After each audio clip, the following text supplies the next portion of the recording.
নমস্কার সকলকে। Hello everyone, সকলে কেমন আছেন? আশা করছি ভালো আছেন। তো বিষয় হচ্ছে আমরা আজকে আলোচনা করব পোয়েট্রির একটা প্যাসেজ যেটা আমাদের জুন 2024-এ অফলাইন পেপারে এসেছে এবং ভালোই হয়েছে, যা হয় ভালোর জন্যই হয়। যে এই পেপারটা আমরা হাতে পেয়েছি, এইভাবে ডিটেলসে আলোচনা তো করতে পারছি। কারেন্ট একটা পেপার যেটা 2024-এর জুন, যদিও এক্সাম ক্যান্সেল হয়ে গিয়েছে, তবুও বলা হয় না ব্লেসিং ইন ডিসগাইজ, কোনো কিছু খারাপ হয় ভালো হওয়ারই জন্য, কোনো কিছু ভালো হয় মানে ভালো খারাপ সবই আমাদের জীবনে দরকার। কোনো কিছু একটা অনেক সময় খারাপেরও দরকার হয়, বা অনেক সময় যেটা আমাদের ভালো লাগে না সেটার হওয়াও দরকার জীবনে, ভালো কিছুরই জন্য। সব কিছুরই ভেতরে বা পেছনে একটা নিশ্চয়ই কারণ থেকে থাকে। তো এখানে আমরা আজকে আলোচনা করবো 141 নাম্বার থেকে 145 কোয়েশ্চেন, 45 নাম্বার কোয়েশ্চেন। তারপর আমরা রিডিং কম্প্রিহেনশন প্যাসেজ নিয়েও কিন্তু আলাদা আলোচনা করব।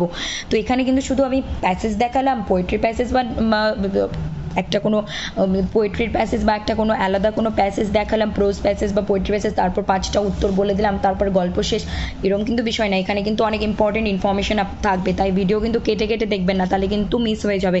আর অবশ্যই like, comment and share and subscribe. শুরু করা যাক।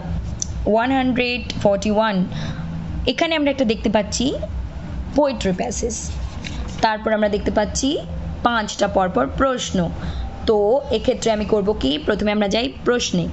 141-এ কি, which colloquial form of English is used in the poem? এই কবিতাটার মধ্যে কোন কোলোকুয়াল ফর্ম লেখা আছে?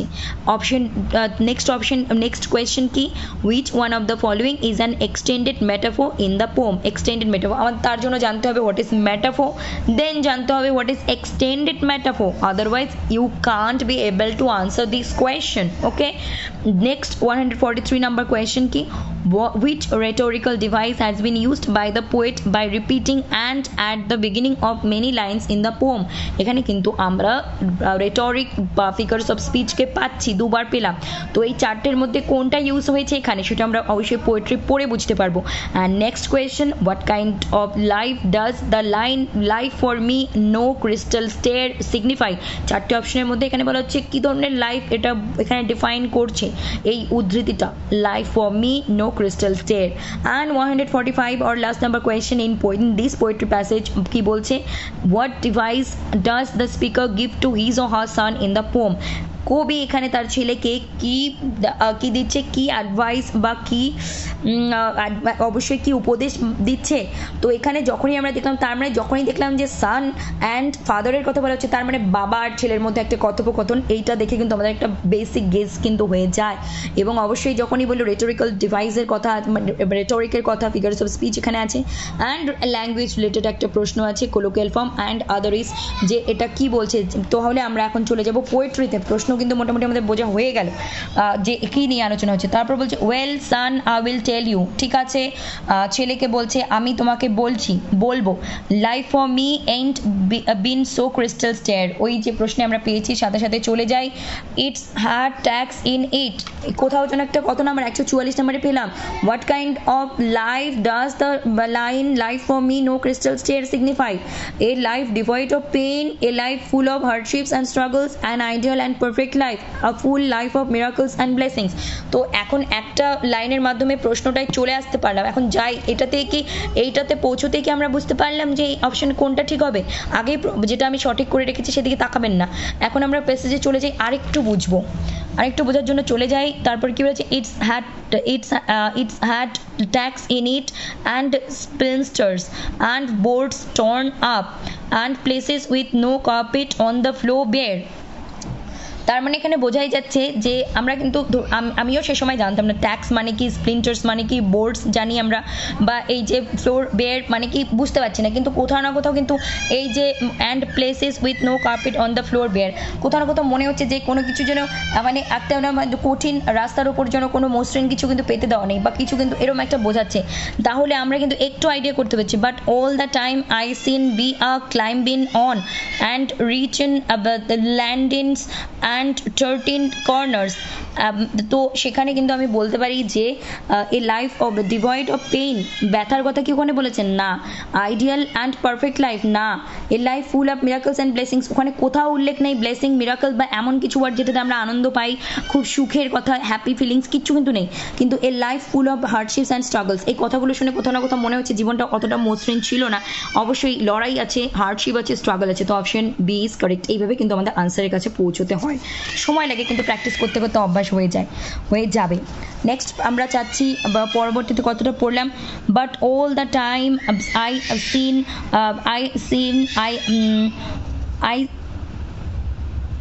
been a climbing on and reaching landings and 13 corners and sometimes go in the dark where there ain't been no light, so boy don't you turn back. ছেলেকে বলছে, don't you sit down on the steps cause you finds it's kinda hard, don't you fall now for I see still go in honey, I see still climbing and life for me ain't no crystal stair.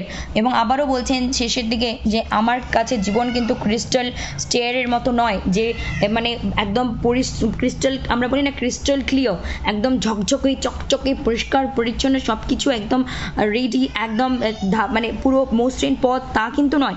এর দ্বারাই কিন্তু বোঝা যায় যে লাইফটা struggle এবং হার্ডশিপে ভরা। তারপরে আমরা এখানে দেখতে পাচ্ছি যে what advice does the speaker give to his or her son in the poem? তো এখানে চারটের মধ্যে কি বলছে, stay strong and never give up. যেহেতু পুরো পোমটা পড়ে নিলাম তাই প্রশ্নের উত্তরের কাছে আশা করছি আমরা এখন পৌঁছতে পারবো।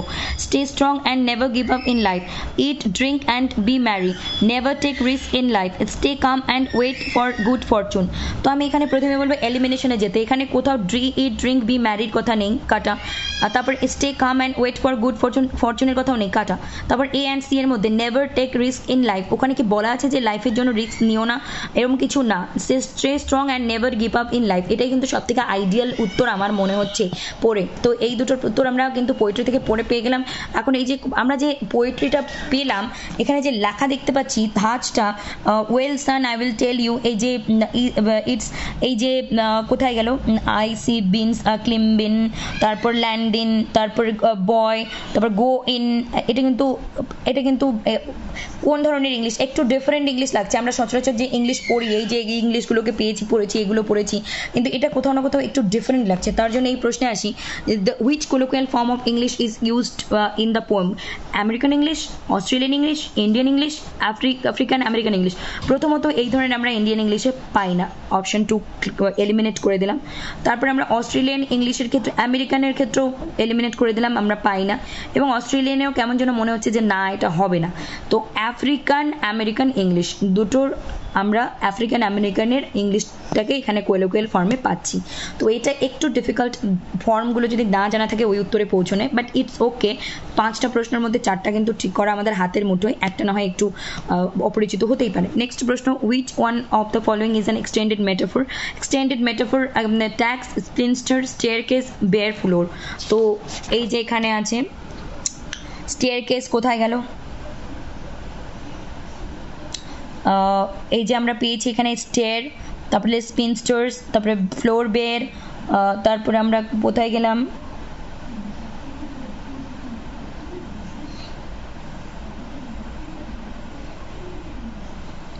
এখানে এক্সটেন্ডেড মেটাফোর, কিন্তু মেটাফোর কি আমরা জানি। তো স্টেয়ারকেস এখানে কারেক্ট অপশন হবে। তো এই এক্সটেন্ডেড মেটাফোর নিয়ে অন্যদিন শর্ট ভিডিওতে বলে দেবো 1 মিনিটের মধ্যে। নেক্সট প্রশ্ন বলছে যে এখানে কোন, এই যে which rhetorical device has been used by the poet by repeating and at the beginning of many lines in the poem? শুরুতেই যেতে হবে, অ্যান্ড কথাটা নাকি রিপিট হয়েছে মেনি টাইমস লাইনে, কোনটা এই চারটের মধ্যে কোনটা? অ্যালিটারেশন। অ্যালিটারেশন কাকে বলে? যেখানে আমরা কনসোনেন্ট একটা লেটারকে বারবার রিপিট হতে দেখি, একটা ওয়ার্ডের পর আরেকটা ওয়ার্ড এরমভাবে। হাইপারবোল কি? যেখানে আমরা বলি যে একটু বাড়িয়ে চাড়িয়ে বলা। অ্যাম্পলিফায়ার এই মুহূর্তে আমার মনে নেই, অ্যানাফোরা অবশ্যই এখানে বলে দিচ্ছি।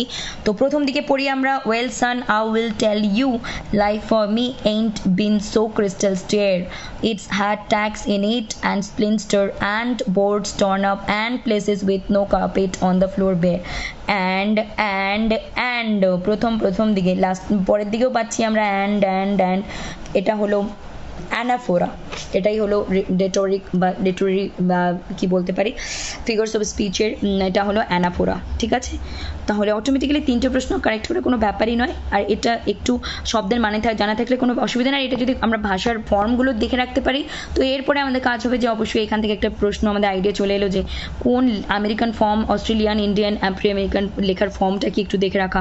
যেমন চসারের টাইমে লেখার ধাঁচ এবং পরবর্তীতে লিটারেচারের অন্যান্য লেখার ধাঁচ কিন্তু সম্পূর্ণ আলাদা, তো এটাও আমাদের মনে রাখতে হবে। তো আজকে এই পোয়েট্রিটাই থাক, আগামী দিন আমি আলোচনা করছি ব্যাসেস নিয়ে, যেটা এখানে আপনারা দেখতে পাচ্ছেন।